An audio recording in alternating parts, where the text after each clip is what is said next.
Totally settled. That's why it took so long for this record. But well, one of the things too is we have the privilege now of having Jim in the group. If we can give him enough time, we tell him what we need to sing and how we need to sing, and he'll write it for us, which is a huge, huge luxury. Well, so that's why you keep him around. It's his fault. It took him 3 years to write it. Yeah, we'll blame him. No, I tell you what, Michael was telling the audience the other night, it was kind of like back in the Kingsman days when Jim Hamill was there and Squire Parsons was there. When Jim wanted to sing about a particular subject, all he had to do was go to Squire. Yeah. Squire would write it.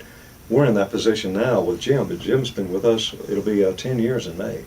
So it's been a good road, and he knows us well. He knows what we're really about and what we want to do. And so it works out great. And they give me great ideas. The cool thing is they know exactly what they want to sing to the audience. They know lyrically what they want to say, musically how they want it to feel, and so it gives me a great direction to be able to go with that and try to write for the group. I'm going to ask you the same question I asked Rodney of Greater Vision.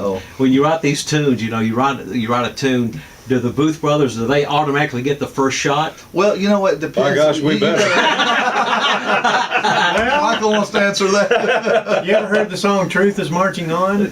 Oh, absolutely. We didn't get a shot of it. Oh. Well, you know what? All kidding aside, truth is, there are times when Jim has something that's really fantastic, but we didn't want to hold up it because it would take so long to get it on a recording.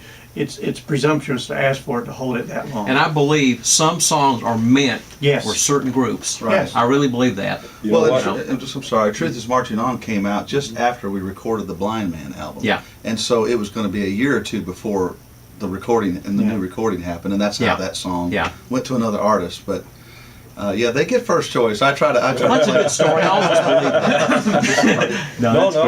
You know what you were talking about, how particular songs fit particular groups. You're going to think we're crazy, but to this day we still stand on it. We passed on 4 days late. Yeah.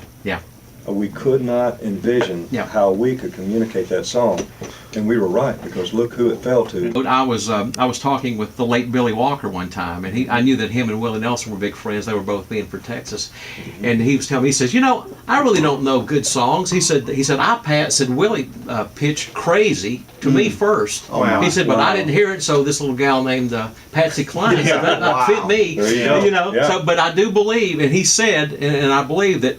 I don't believe Crazy would have been as big a hit for Billy Walker as it was Patsy Cline. I think it was meant for her. Absolutely. Yeah. Absolutely. And 4 days late was for Karen. Yeah. And she knocked it out of the park. And the judge are the fans, the audience. Absolutely. There's some songs that may not be our favorite, but the audience decides which one's the biggest and the best, because they're the ones listening and they're the ones buying it. So it's interesting what they like.